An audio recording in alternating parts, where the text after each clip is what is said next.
Ninth class, good morning. देखिए, अपन ने पृष्ठीय क्षेत्रफल और संपूर्ण पृष्ठीय क्षेत्रफल घन और घनाभ की सीख लिए। अब इसके बाद में एक टॉपिक और बचा है आपके पृष्ठीय क्षेत्रफल में। बाकी सब आपके हटा दिए गए हैं। बेलन हट गया है, शंकु हटा दिया गया है, गोला भी हटा दिया गया है। ठीक है ना। तो अब आपके बचा जो है वो है volume of cube and qubit, मतलब घन और घनाभ का आयतन। तो आयतन क्या है पहले तो ये देखिए। आयतन का मतलब क्या है, जैसे मान लीजिए ये डब्बा है, इसको मैं कहीं रखूंगा तो इसके द्वारा जो जगह घेरी जाती है वह उसका आयतन कहलाता है। वह क्या कहलाता है? उसका आयतन। जैसे ये डब्बा है, ये कैसे आकार का है? क्योंकि इसके अंदर देखिए लंबाई, चौड़ाई और ऊंचाई, लंबाई, चौड़ाई और ऊंचाई तीनों अलग अलग है। तो ये तो घनाभ के आकार का हो गया। कैसे आकार का हो गया? ये घनाभ के आकार का। अब इसके बाद दूसरा शब्द आता है, एक लिखा हुआ आता है धारिता। धारिता का मतलब क्या है? जैसे मान लीजिए इस डिब्बे में मैं कोई चीज डाल देता हूं, इस डिब्बे को किसी चीज से भर देता हूं, तो इसके जो अंदर वाला भाग वो खोखला है, अंदर वाला भाग खोखला है, ठीक है ना। तो उसके अंदर कितना मटेरियल आता है वह उसकी धारिता कहलाता है। दोनों हैं एक जैसे ही, यानी आयतन है दोनों के दोनों। अब इसमें आप लोगों को जैसे मान लीजिए घनाभ का आयतन निकालना है, तो सबसे पहले क्या करना है? देखिए, जैसे घनाभ की शेप इस तरीके से हो गई। अब इसमें क्या होता है? घनाभ के अंदर लंबाई, चौड़ाई और ऊंचाई ये तीनों अलग अलग होती हैं।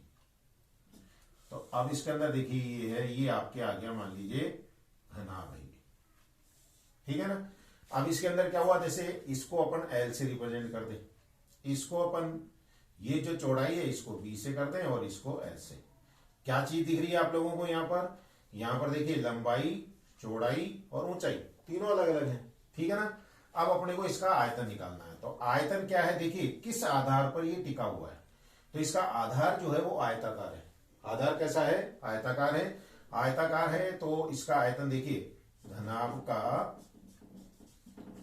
आयतन, क्योंकि इसके सारे के सारे जो पृष्ठ हैं वो कैसे होते हैं? आयताकार होते हैं। तो ठीक है, तो इसमें कितने आयताकार पृष्ठ हुए? देखिए 1 2 3 4 5 और 6 हो गए। तो देखिए घनाभ का आयतन हो गया आधार का क्षेत्रफल, आधार का क्षेत्रफल और गुणा में ऊंचाई, ठीक है ना। अब आप देखिए आधार का क्षेत्रफल कैसा है? आधार कैसा है इसका? आयताकार। और आयत का क्षेत्रफल आपको मालूम ही है, आयत का क्षेत्रफल होता है लंबाई गुणा में चौड़ाई। तो आयत का क्षेत्रफल यानी लंबाई गुणा में चौड़ाई और गुणा में क्या आ गया? ऊंचाई। अब इसका मात्रक क्या लिखेंगे?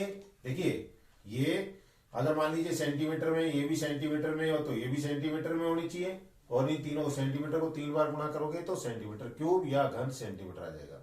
तो कहने का मतलब जो भी आयतन आता है उसमें पहले क्या लगाते थे? घन, और फिर उसके बाद में मात्रक लिख देते हैं। मात्रक का मतलब सेंटीमीटर है तो सेंटीमीटर, मीटर है तो मीटर, किलोमीटर है तो किलोमीटर। जैसे मैं आपको एक उदाहरण लेकर के बताता हूं। जैसे मान लीजिए आप लोगों को लंबाई दे रखी है 10 सेंटीमीटर, चौड़ाई है 5 सेंटीमीटर और ऊंचाई दे रखी है 7 सेंटीमीटर। अब आपसे कोई कहे कि इस, जैसे ये कमरा है, कमरे की लंबाई, चौड़ाई, ऊंचाई दे रखी है, तो इसमें आप लोगों को कमरे का आयतन निकालना, कमरे में कितनी हवा है यानी उसकी धारिता कितनी होगी, तो उसके लिए क्या करना पड़ेगा? उसका आयतन निकालना होगा। तो देखिए कमरे में हवा का आयतन या कमरे में भरी जाने वाली हवा, कमरे में हवा का आयतन, मतलब ये क्या होगा? कमरे का आयतन होगा। कमरे का आयतन क्या होगा? लंबाई गुणा चौड़ाई गुणा ऊंचाई। तो क्या करेंगे? 10 गुणा 5 गुणा में 7, 7 पंजे 35, 35 को 10 से गुणा करेंगे तो 350, और आगे मात्रा क्या लिख देंगे? घन सेंटीमीटर। तो इस तरीके से आप लोग क्या कर सकते हैं? घनाभ का आयतन ज्ञात कर सकते हैं। इसमें क्या होता है? देखिए घनाभ में आप लोगों को घनाभ आयतफल की ऐसे आप लोगों को लिखा हुआ आ जाए तो इसका मतलब क्या होता है? इसका हर पृष्ठ जो है वो आयताकार होता है। हर पृष्ठ कैसा होता है? आयताकार। अब इसके बाद में दूसरा आता है घन। घन क्या है वो देखिए पहले तो। घन में आप लोगों को जो दिए होंगे पृष्ठ, वो सारे के सारे पृष्ठ जो हैं वो वर्गाकार होंगे। कैसे? देखिए घन में क्या होती है? हर कोई भुजा, जैसे ये दे रखी है आपको, ये घन है आपके, इस तरीके से बन गया घन। इसमें क्या दे रखा है? देखिए सारी सारी भुजाएं बराबर हैं, ये और ये। अब इसमें देखिए हर पृष्ठ जो है वो कैसा होता है, वर्गाकार। इसका पृष्ठ होगा वर्गाकार। अभी आपको बताया जैसे अंतर आप लोगों को देखा जाए तो संरचनाएं तो आप लोगों को दोनों समान दिखाई देती है, लेकिन यहाँ पर क्या है, आप लोगों को जैसे ये वर्गाकार पृष्ठ होगा इसका, और उसका कैसा होता है, आयताकार पृष्ठ होता है। बाकी सब उसमें फलक भी 6, इसमें भी फलक 6 होते हैं, ठीक है ना। अब आप देखिए, अब जैसे इसमें मान लीजिए ये डब्बा है, ये कैसा है, घनाकार यानी क्यूब शेप में है। अब इसका आयतन निकालना है, तो ये डब्बा कहीं रखेंगे तो इस डब्बे के द्वारा कितना स्थान घेरा जाएगा वो देखिए कैसे आएगा। तो देखिए घन का आयतन बराबर क्या होगा, देखिए इसमें आधार का क्षेत्रफल और गुणा में ऊंचाई। अब आप यहां देखिए आधार कैसा है इसका, वर्गाकार। क्यों, क्योंकि घन है, घन का प्रत्येक पृष्ठ कैसा होता है, वर्गाकार होता है।